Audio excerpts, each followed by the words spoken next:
Yeah, there's a lot of things that go into a game like today. First of all, I'd like to congratulate Coach Johnson and those Fairfield kids. Boy, they play hard. You can see where they're hard to play against. They run good stuff. They really execute well. You know, they make you guard most of the shot clock.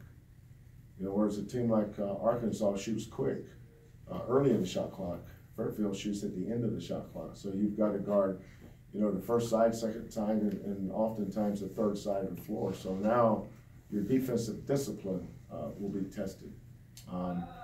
Biggest thing today was playing against two teams. You know, it's hard to win a college basketball game. You know, think about Notre Dame last night against Ball State. You say, well, how good is Fairfield? Well, Fairfield is probably as good as Ball State is. You know, that's why you have to come ready to play every game you play. And, but, you know, 18 turnovers, just a little sloppy.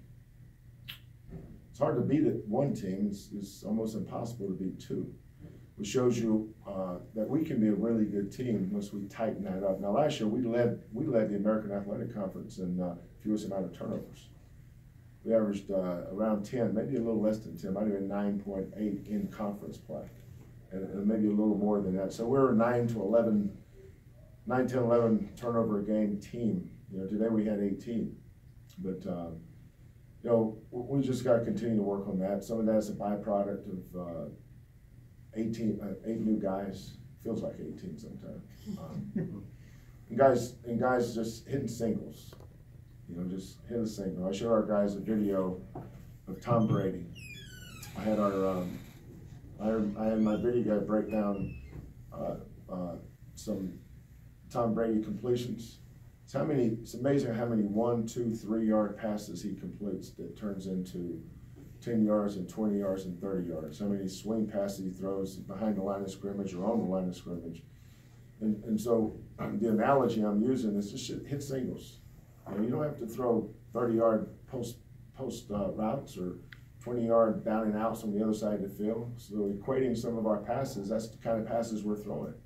You know, just 2 yard, just run out there and turn around and throw it to him.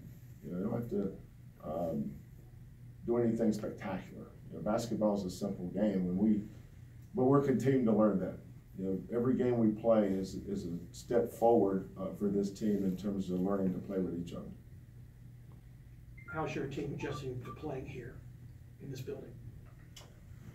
Well, we practice over at our place, so it's you know, it's a little bit different.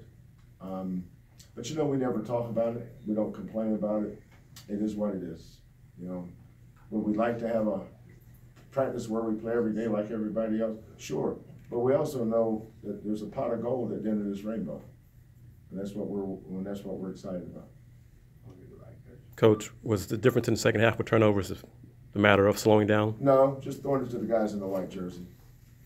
You know, we got to slinging the thing around the ball yard. I called timeout one time. I said, fellas, we're wearing white. You know, Devin cut baseline, and West just threw it, almost hit a guy's computer sitting on the baseline at the far end. Chris just got in the game, is flying down the floor. For some reason, Armani thought he'd hit him at the free throw line as he's running to the rim. What's Chris going to do with it there? Chris not even looking at the ball. Should have been, but he wasn't. Just mind-boggling, idiotic passes and plays. Just stuff that drives you nuts. We just stopped being idiotic. Is what we did. And then what about the defense early in the second half? What about it? Fairfield was shooting really much better in the second half. We were making their shots. You know, sometimes that happens. Some of them was 23 feet with a hand in their face too. Now I know how the guys, those coaches last year felt when asked them when Dotson was shooting 22 footers in his face. Wasn't a whole lot they could do on those. Coach, you've had some success here at home. Now you're headed out to St. Louis. How do you take what you've done here at home and carry it onto the road with you? It's just got to shore up the areas that we've been a little bit lax in. You know, Chris mentioned the defense early in the first half. He's actually right, because our defense coming out of halftime Saturday night was outstanding. Tonight, you know, you assume there's going to be a letdown. You just assume that. You go from an adrenaline rush game like Saturday night, all of a sudden now we're playing a team that these guys aren't necessarily familiar with, but the coaches certainly respect because we watch film on them.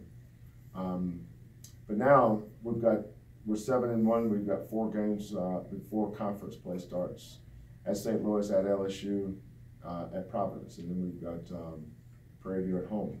So, there's certain things that has to travel for you to be good on the road. And I was proud of, the win I'm most proud of this year isn't Arkansas or Wake Forest, it's actually Liberty, because that was a road game. So Liberty beat Georgia State the other night on the road. That was a hard team for us to play against, because they're a lot like this team, and that they space you and they execute. And we got down early in that game and came back and won. So we've played a road game already. And that'll give them something to lean on, that we've had some success on the road playing at Liberty. But we're playing a team that beat Virginia Tech. St. Louis has already beat Virginia Tech. I think they beat them by plus 20 in Madison Square Garden earlier in the year. So it's going to be a big test, but I'm excited about it. We're looking forward to getting on the road and playing. Anybody else? So, we got a mic. you got Hold on Chris. a second. We got a mic now, boys. Hold on. Sorry, it's for the people at home. You got Chris Harris back in there. Looked like Yeah. he hadn't played in a while, but can you give us kind of an update on where he's at and what going forward? Fabian's a freshman, Chris is a sophomore. You can see those 2 young big kids, how excited we are about developing them. Being able to go against guys like Breon and Devin every day is the best thing in the world for Chris, because Breon and Devin are both outstanding players. But Chris got hurt in the McNeese State game, which was November 11th. And so this is really the first time I've seen him with live bullets. We've been really nurturing him in practice, haven't really let him do a whole lot. So this is the first time I've seen him go full speed. I thought he was active. You can tell he's almost got 3 or 4 more rebounds. He blocked 2 shots, almost blocked 3 more. But, that's Chris, almost 6'11", and he's athletic. And when he learns to really compete and increase his activity, he's going to be a really good player. So, Okay. But he's back now, and we've got him moving forward. Got time for one more. Kelvin, you talked about the road swing coming up. Is your team where you want it to be at this juncture with the road games coming up in conference around the corner? Well, where do I want it to be? I mean, I don't know how to answer that is your team playing the way you want them to Yeah, play? I mean, we're on a 6-game winning streak, so obviously I'm not mad about that. But for us, it's a little bit choppy waters, a little bit, if we were in an airplane, the waters would be, the air would be a little turbulent right now. It's not smooth yet, but it should be smooth. We went smooth air in February, March. Early December, we're still trying to land the plane. We're not through the clouds, and we got birds flying into our propeller, and we got air traffic control in our ear telling us stuff. We're still fighting through some stuff. But you can see once we get connected a little bit more offensively, connected a little bit more defensively. Think about it, we scored 88 points. How many points we scored today? 88? We scored 88 points today and had 18 turnovers. Think about that. That team got more shot attempts than we did because we kept turning the ball over. Maybe if we have 8, 9, or 10 turnovers like we did last year with last year's team, maybe we score 105 points, 107. But that's what this team is capable of doing. Thank you very much, Coach.